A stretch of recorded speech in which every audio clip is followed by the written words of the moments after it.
ಯಾಕೆ ಸಂತೋಷ್ನ ಪೊಲೀಸರು ಫಿಟ್ ಮಾಡಿದ್ರು ಅಂತ ಪ್ರತಿಯೊಂದು ಹೇಳ್ತೀನಿ. ಆದ್ರೆ ನಾನಿಲ್ಲಿ ಯಾರ್ದು ರಿಯಲ್ ನೇಮ್ಸ್ ನ ಬಳಸಲ್ಲ. ಯಾಕಂದ್ರೆ ಮುಂದೆ ಕೇಸಲ್ಲಿ ತುಂಬಾ ದೊಡ್ಡ ಪವರ್ಫುಲ್ ವ್ಯಕ್ತಿಗಳ ಹೆಸರುಗಳು ಬರ್ತವೆ ಅಂಡ್ ನನ್ ವಿಡಿಯೋ ಯೂಟ್ಯೂಬ್ ಇಂದ ಡಿಲೀಟ್ ಆಗೋದು ನನ್ಗೆ ಇಷ್ಟ ಇಲ್ಲ. ಹಾಗಾಗಿ ನಾನಿಲ್ಲಿ ಯಾರ್ದು ರಿಯಲ್ ನೇಮ್ಸ್ ನ ಬಳಸ್ತಿಲ್ಲ. ಬಟ್ ಯಾರ ಬಗ್ಗೆ ಹೇಳ್ತಿದ್ದೀನಿ ಅಂತ ಒಂದ್ ಸ್ವಲ್ಪ ನೀವೇ ಅರ್ಥ ಮಾಡ್ಕೊಳ್ಳಿ.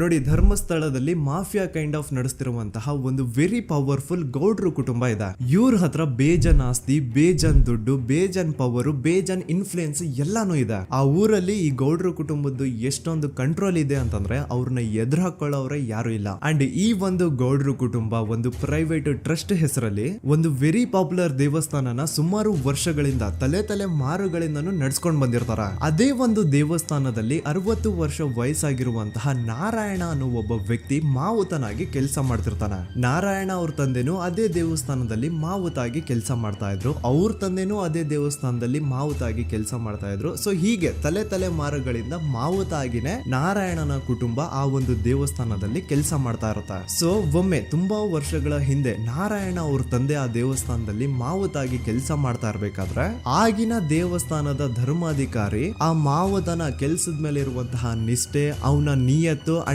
ತಲೆಮಾರುಗಳಿಂದ ಅವರು ದೇವಸ್ಥಾನಕ್ಕೆ ಸಲ್ಲಿಸ್ತಿರುವಂತಹ ಸೇವೆನ ಮೆಚ್ಚಿ ಆ ಧರ್ಮಾಧಿಕಾರಿ ಆ ನಾರಾಯಣ ಅವ್ರ ತಂದೆ ಆ ಮಾವುತನಿಗೆ ಒಂದು ಜಮೀನ ಕೊಡ್ತಾರೆ ಆಸ್ ಎ ಗಿಫ್ಟ್ ಆಗಿ. ಸೊ ಈಗ ಫ್ಲಾಶ್ ಬ್ಯಾಕ್ ಇಂದ ಒಂದ್ ಸ್ವಲ್ಪ ಮುಂದೆ ಬರುವ 2010-11ರಲ್ಲಿ ಯಾವೊಂದು ಜಮೀನ ಆಗಿನ ಧರ್ಮಾಧಿಕಾರಿ ನಾರಾಯಣ ಅವ್ರ ತಂದೆಗೆ ಆಸ್ ಎ ಗಿಫ್ಟ್ ಆಗಿ ಕೊಟ್ಟಿದ್ರು, ಈಗ ನಾರಾಯಣ ಅವ್ರ ತಂದೆ ಸತ್ ಹೋಗಿ ಆ ಒಂದು ಜಮೀನು ನಾರಾಯಣ ಹೆಸರಿಗೆ ಆಗಿರುತ್ತೆ. ಅಂಡ್ ಆಗಷ್ಟೇ ಗೊತ್ತಾಗುತ್ತೆ ಆ ಜಮೀನ ವೆರಿ ಆಪೋಸಿಟ್ ಒಂದು ದೊಡ್ಡ ಹೈವೇ ಬರ್ತಿದೆ ಅಂಡ್ ಅದರಿಂದ ಜಮೀನ ರೇಟು 10 ಪಟ್ಟು ಜಾಸ್ತಿ ಆಗುತ್ತೆ ಅಂತ. ಸೊ ಈ ವಿಷಯ ಗೊತ್ತಾಗಿ ನೋಡಿ, ದಾನ ಮಾಡದಂತಹ ಧರ್ಮಾಧಿಕಾರಿ ಅಂತೂ ಸತ್ ಹೋದ್ರು. ಆದ್ರೆ ಅವ್ರ ಮುಂದಿನ ಪೀಳಿಗೆ ಅವ್ರಿಗೆ ಈ ಜಮೀನ್ ಮೇಲೆ ಕಣ್ಬಿದ್ದು ನಾರಾಯಣ ಅವ್ರ ಹತ್ರ ಆ ಜಾಗನ ವಾಪಸ್ ಕೇಳ್ತಾರ. ಆದ್ರೆ ನಾರಾಯಣ ಕೊಡಲ್ಲ. ಇಲ್ಲ, ನಾನ್ ಯಾಕೆ ಕೊಡ್ಲಿ, ನಮ್ ತಂದೆಯಿಂದ ಸಿಕ್ಕಿರುವಂತಹ ಜಮೀನ್ ಇದು, ನಮ್ ತಂದೆಯ ಕೊನೆ ಗುರುತು ಇದು ನನ್ನ ಹತ್ರ ಇರೋದು. ಸೊ ಇದನ್ನ ನಾನು ಯಾವುದೇ ಕಾರಣಕ್ಕೂ ಬಿಟ್ಕೊಡಲ್ಲ ಅಂತ ಆ ಗೌಡ್ರು ಕುಟುಂಬನ ನಾರಾಯಣ ಎದುರು ಹಾಕೋತಾರ.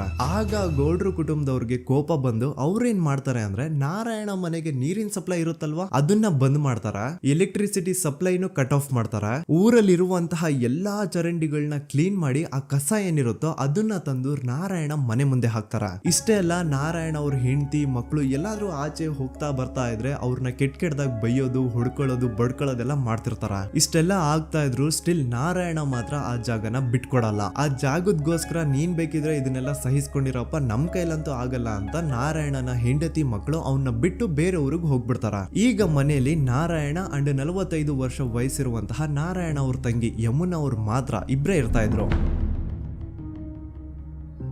ಸೊ ಒಂದೊಳ್ಳೆ ಅವಕಾಶ ನೋಡ್ಕೊಂಡು 21 ಸೆಪ್ಟೆಂಬರ್ 2012 ಮನೆಯಲ್ಲಿ ನಾರಾಯಣ ಹಾಗೂ ಯಮುನಾ ಇರ್ಬೇಕಾದ್ರೆ ಯಾರೋ ಮನೆ ಒಳಗಡೆ ನುಗ್ಗಿ ನಾರಾಯಣನ್ಗೆ ಹೊಡೆದು ಯಮುನಾಗೂ ಸಹ ಹೊಡೆದು ನಂತರ ಅವಳು ಮಾಡಿ ದೆನ್ ನಾರಾಯಣ ಹಾಗೂ ಯಮುನನ ತಲೆನ ಒಂದು ರುಬ್ಬಗುಂಡಿಂದ ಚಚ್ಚಿ ಸಾಯಿಸ್ಬಿಡ್ತಾರ. ಈ ಕೊಲೆ ಆಗಿದ್ದು ಕಳ್ಳತನಗೋಸ್ಕರ ಅಂತ ಪೊಲೀಸ್ ಅವರು ತಮ್ಮ ರಿಪೋರ್ಟ್ ಅಲ್ಲಿ ಬರೀತಾರ. ಆದ್ರೆ ಪಾಯಿಂಟ್ ಏನ್ ಗೊತ್ತಾ, ಆ ಮನೇಲಿ ಒಂದ್ ಸ್ವಲ್ಪನೂ ಹಣ ಆಗ್ಲಿ ಅಥವಾ ಬಂಗಾರ ಆಗ್ಲಿ ಕಳ್ಳತನ ಆಗಿರಲ್ಲ. ಕಳ್ಳತನ ಆಗಿರೋದು ಕೇವಲ ಆ ಮೇನ್ ರೋಡ್ ಅಲ್ಲಿ ಇದ್ದಂತಹ ಪ್ರಾಪರ್ಟಿ ಪೇಪರ್ಸ್.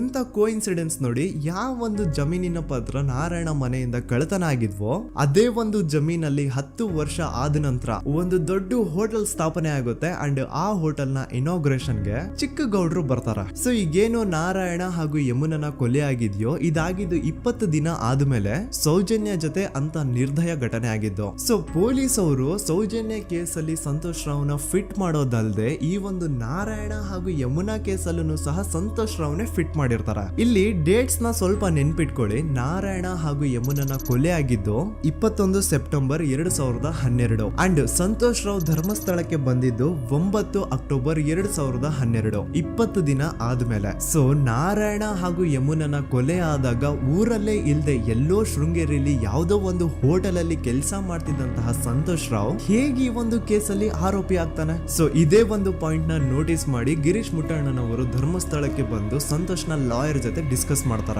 ದೆನ್ ಫೈನಲಿ ಏನೋ ತಪ್ಪು ಮಾಡದೆ ಸುಳ್ಳು ಆರೋಪಗಳಿಂದ ಕರಪ್ಟ್ ಪೊಲೀಸ್ ಆಫೀಸರ್ಸ್ ನ ಮಿಸ್ಲೀಡಿಂಗ್ ಇನ್ವೆಸ್ಟಿಗೇಷನ್ ಇಂದ ಸಂತೋಷ್ ರಾವ್ ತನ್ನ ಜೀವನದ 8-10 ವರ್ಷನ ಜೈಲಲ್ಲಿ ಕಳೆದು ಫೈನಲಿ ರಿಲೀಸ್ ಆಗ್ತಾನೆ. ಒಂಥರ ಈ ಕೇಸಿಂದ ಸಂತೋಷ್ ರಾವ್ನ ಇಡೀ ಲೈಫ್ ಸ್ಪಾಯ್ಲ್ ಆಗೋಯ್ತು. ಈಗ ಸಂತೋಷ್ ರಾವ್ ರಿಯಲ್ ಆರೋಪಿ ಅಲ್ಲ ಅಂತ ಕೋರ್ಟ್ ಅಲ್ಲಿ ಪ್ರೂವ್ ಆಯ್ತು. ಹಾಗಿದ್ರೆ ರಿಯಲ್ ಆರೋಪಿ ಯಾರು? ಪೊಲೀಸ್ ಅವರು ಯಾಕೆ ಕೇಸಲ್ಲಿ ಇಷ್ಟೊಂದು ಅನ್ಫೇರ್ ಇನ್ವೆಸ್ಟಿಗೇಷನ್ ಮಾಡಿದ್ರು? ಯಾರ ರಿಯಲ್ ಹೆಸರನ್ನ ಮುಚ್ಚಿಡ್ಲಿಕ್ಕೆ ಪೊಲೀಸ್ ಆಫೀಸರ್ಸ್ ಈ ಒಂದು ಕೇಸಲ್ಲಿ ಸಂತೋಷ್ ರಾವ್ ನ ಸಿಗ್ಹಾಕ್ಸಿದ್ರು? ಇದೆಲ್ಲ ಥಿಂಕ್ ಮಾಡ್ತಾ ಹೋದ್ರೆ ನೋಡಿ, ಆ ಊರಲ್ಲಿ ಆ ಪೊಲೀಸ್ ಆಫೀಸರ್ಸ್ಗೆ ಲಂಚ ಕೊಡೋಷ್ಟು, ಒಂದು ಪೊಲೀಸ್ ಇನ್ವೆಸ್ಟಿಗೇಷನ್ ನ ಸ್ಟಾಪ್ ಮಾಡೋಷ್ಟು ಅಥವಾ ಇನ್ವೆಸ್ಟಿಗೇಷನ್ ನ ಮಿಸ್ಲೀಡ್ ಮಾಡೋಷ್ಟು ಇನ್ಫ್ಲುಯೆನ್ಸ್ ಆಗ್ಲಿ, ಪವರ್ ಆಗ್ಲಿ ಅಥವಾ ಮನಿ ಆಗ್ಲಿ ಊರಿನ ಗೌಡ್ರು ಹತ್ರ ಮಾತ್ರ ಇದ್ದಿದ್ದು. ಸೊ ಈಗ ಸಂಶಯದ ಮುಳ್ಳು ಗೌಡ್ರು ಕಡೆ ತಿರುಗುತ್ತಾ. ನೋಡಿ, ಪೊಲೀಸ್ ಅವರು ಸುಮ್ನೆ ಸಂತೋಷ್ ರಾವ್ನ ನಾರಾಯಣ ಹಾಗೂ ಯಮುನಾ ಕೇಸಲ್ಲಿ ಫಿಟ್ ಮಾಡಿದ್ರು. ಈಗ ಆ ಒಂದು ಕೊಲೆ ಪ್ರಕರಣಕ್ಕೂ ಸಂತೋಷ್ ರಾವ್ಗೂ ಏನು ಸಂಬಂಧನೇ ಇರ್ಲಿಲ್ಲ. ಹಂಗೆ ಥಿಂಕ್ ಮಾಡಿ, ನಾರಾಯಣ ಸತ್ರೆ ಅಥವಾ ಅವನ ತಂಗಿ ಯಮುನಾ ಸತ್ರೆ ಯಾರಿಗ ಅಡ್ವಾಂಟೇಜ್ ಆಗುತ್ತೆ? ಊರಿನ ಗೌಡ್ರಿಗೆ, ಯಾಕಂದ್ರೆ ಅವ್ರಿಗೆ ಜಮೀನ್ ಸಿಗುತ್ತಾ. ಸೊ ಈಗ ನಾರಾಯಣ ಹಾಗೂ ಯಮುನಾ ಕೇಸಲ್ಲಿ ಸಂತೋಷ್ ರಾವ್ ಆರೋಪಿ ಅಲ್ಲ ಅಂತ ಪ್ರೂವ್ ಆದ್ಮೇಲೆ, ಹಾಗಿದ್ರೆ ಆ ಕೊಲೆ ಮಾಡಿದವ್ರು ಯಾರು ಅಂತ ಹಾಗೆ ಥಿಂಕ್ ಮಾಡಿದ್ರೆ ಗಿರೀಶ್ ಮುಟ್ಟಣ್ಣನವರಿಗೆ ಆ ಊರಿನ ಗೌಡ್ರ ಮೇಲೆ ಡೌಟ್ ಬರುತ್ತಾ. ಅದೇ ಒಂದು ಡೌಟ್ ಅಲ್ಲಿ ಗಿರೀಶ್ ಮುಟ್ಟಣ್ಣನವರು ಮಹೇಶ್ ತಿಮ್ರೊಡ್ಡಿ ಅಂತ ಇನ್ನೊಬ್ರ ಜೊತೆ ಸೇರ್ಕೊಂಡು ಈ ಹಿಂದೆ ಆ ಒಂದು ಊರಲ್ಲಿ, ಆ ಧರ್ಮಸ್ಥಳದಲ್ಲಿ ಈ ಊರಿನ ಗೌಡ್ರು ಯಾವ್ದ್ಯಾವ್ದೆಲ್ಲ ಕ್ರೈಮ್ಗಳು ಮಾಡಿದಾರೆ ಅಂತ ಊರಿನ ಜನರಿಂದ ತಿಳ್ಕೊತಾರ. ನಂತರ ಆ ಊರಿನ ಜನ ಯಾವ್ದ್ಯಾವ್ದೆಲ್ಲ ಮ್ಯಾಟರ್ಸ್ ಹೇಳಿದ್ರು ಆ ಕೇಸ್ ಫೈಲ್ಸ್ ನೆಲ್ಲ ತಿರುಗಿಸಿ ಮುರುಗಿಸಿ ನೋಡಿದಾಗ ನೀವು ನಂಬಲ್ಲ, ಸೌಜನ್ಯ ಕೇಸ್ ಏನೇನು ಅಲ್ಲ, ಅದಕ್ಕಿಂತ ಭೀಕರ ಕೊಲೆಗಳು ಧರ್ಮಸ್ಥಳದಲ್ಲಿ ಆಗಿವೆ. ಅಂಡ್ ಎಲ್ಲಾ ಕೊಲೆಗಳ ಹಿಂದೆ ಗೌಡ್ರು ಕುಟುಂಬದ್ದೇ ಕೈ ಇದೆ ಅಂತ ಎದ್ದು ಕಾಣಿಸುತ್ತೆ. 1977 ವೇದಾವಲ್ಲಿ ಕೇಸ್. ಧರ್ಮಸ್ಥಳ ಹತ್ತಿರ SDM ಪ್ರೈಮರಿ ಅಂಡ್ ಹೈಸ್ಕೂಲ್ ಅಂತ ಒಂದು ಸ್ಕೂಲ್ ಇರುತ್ತೆ. ಅಂಡ್ ಈ ಒಂದು ಪ್ರೈವೇಟ್ ಸ್ಕೂಲ್ ಬೇರೆ ಯಾರ್ದು ಅಲ್ಲ, ಆ ಗೌಡ್ರು ಕುಟುಂಬದ. ಈ ಸ್ಕೂಲ್ ಅಲ್ಲಿ 1977 ಅಲ್ಲಿ ವೇದಾವಲ್ಲಿ ಅಂತ ಒಬ್ರು ಟೀಚರ್ ವರ್ಕ್ ಮಾಡ್ತಿರ್ತಾರ. ವೇದಾವಲ್ಲಿ ಆ ಟೀಚರ್ ಜಾಬ್ಗೆ ತುಂಬಾನೇ ಓವರ್ ಕ್ವಾಲಿಫೈಡ್. ಅವರ ಕ್ವಾಲಿಫಿಕೇಶನ್ಸ್ ನ ಗಮನದಲ್ಲಿ ಇಟ್ಕೊಂಡ್ರೆ ಅವ್ರಿಗೆ HM ಅಥವಾ ಪ್ರಿನ್ಸಿಪಲ್ ನ ಪೋಸ್ಟ್ ಸಿಗ್ಬೇಕು. ಆದ್ರೂ ಸಹ ವೇದಾವಲ್ಲಿ ಆಸ್ ಎ ಟೀಚರ್ ಆಗಿನೇ ಕೆಲಸ ಮಾಡ್ಕೊಂಡು ಹೋಗ್ತಿರ್ತಾರ. ಒಮ್ಮೆ ಏನಾಗುತ್ತೆ, ಸ್ಕೂಲ್ ಅಲ್ಲಿ ಪ್ರಿನ್ಸಿಪಲ್ ನ ಪೋಸ್ಟ್ ಖಾಲಿ ಆಗುತ್ತೆ. ಅಂಡ್ ಆ ಒಂದು ಪೋಸ್ಟ್ ಗೆ ಎಲ್ರು ಏನ್ ಅನ್ಕೊಳ್ತಾರೆ, ವೇದಾವಲ್ಲಿನೇ ಸೆಲೆಕ್ಟ್ ಮಾಡೋದು ಅಂತ.